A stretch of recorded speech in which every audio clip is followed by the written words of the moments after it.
Arriving 45 minutes before kickoff might not give you enough time to find a seat at Carlson-Munger Stadium in Rockford.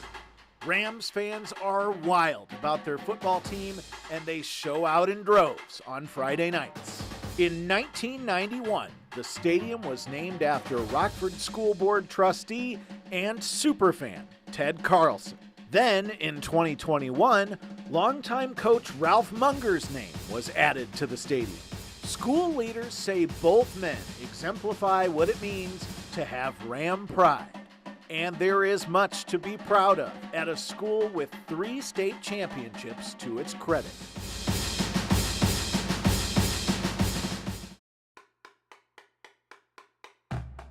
In one of West Michigan's biggest commercial centers, you can shop till you drop at Rivertown Crossings Mall and then head across the street to take a load off at Granville High School's spacious Bulldog Stadium.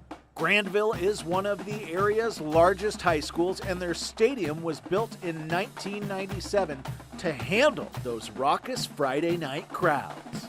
6,000 people can fit in the bleachers, and if that's not enough, then there's room for 1,500 more to line the fences. 3 teams that have called this turf home have won the district championship.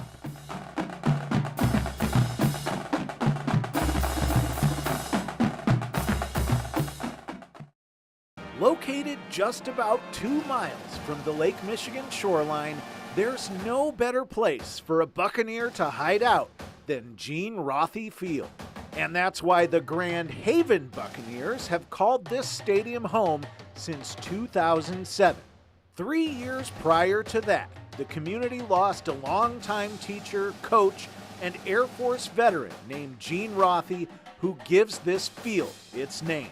The stadium saw Grand Haven's greatest 3-year stretch in school history when they won 25 games and one OK Red title from 2009 to 2011. Buccaneer Stadium was upgraded with new turf in 2021. It has a seating capacity of 5,500.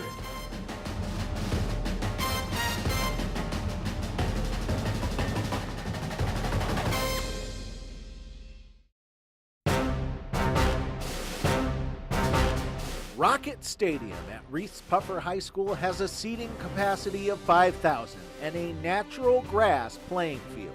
URS Greiner Incorporated won a design award for their architecture work on this place after it opened in spring of 1998.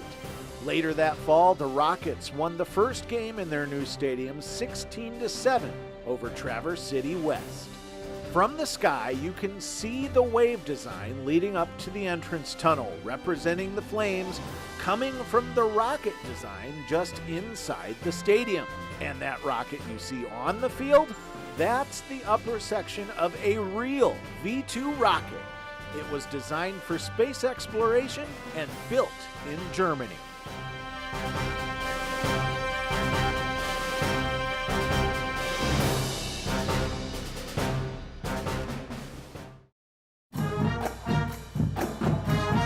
In 1902, Charles Hackley purchased a plot of land so Muskegon Public Schools could use it as a playground.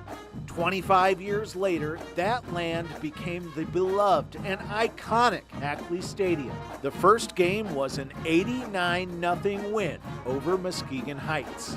There's no home side or visitor side at Hackley, giving fans of opposing teams an unusual opportunity to build community with each other, though visiting teams rarely leave this field victorious. Hackley has seen the Muskegon Big Reds become one of Michigan's most storied high school football programs. In 2016, the stadium got a new scoreboard. In 2020, it got new turf and a brick fence. And in 2022, the locker rooms were remodeled.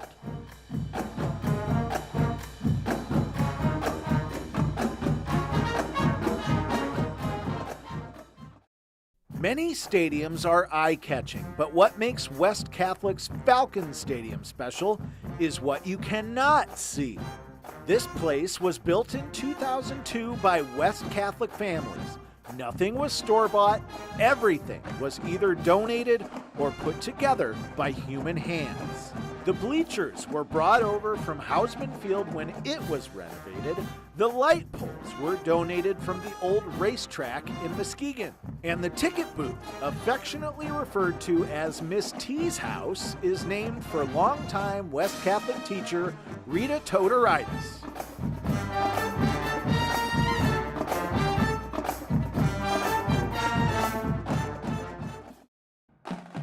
North Muskegon High School's Norsemen play at Fred Jacks Field.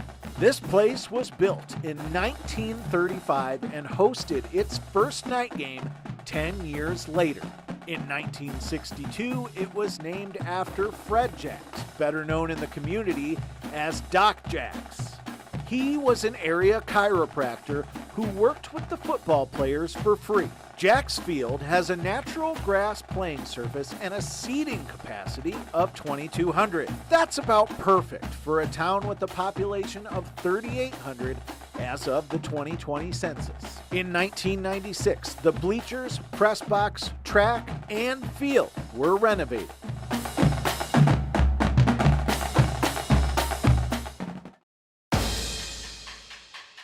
The 2020 U.S. Census gave Belding, Michigan a population of nearly 6,000 people, and you'd be able to fit more than 2/3 of them inside Rudness Field at one time.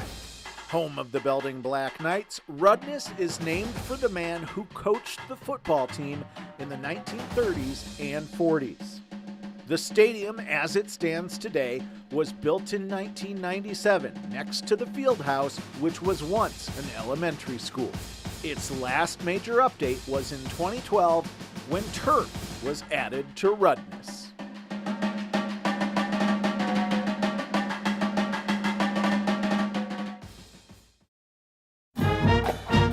Forest Hills Central's Ranger Stadium is home to one of the most recent rounds of renovations in West Michigan. Those renovations took place in 2 stages, the first of which saw the stadium get a new track, an updated ticket booth, a new concession stand, visitor locker rooms, a new scoreboard, and a pole vault area. Phase 2 expanded the home bleachers, gave FHC a new press box, and added a multi-purpose area behind the bleachers. That multi-purpose area includes a locker room for the Rangers, a coach's office, and an official's room. Who knows, those renovations may have served as a good luck charm for FHC because the Rangers in 2022 qualified for their first state championship appearance in 28 years.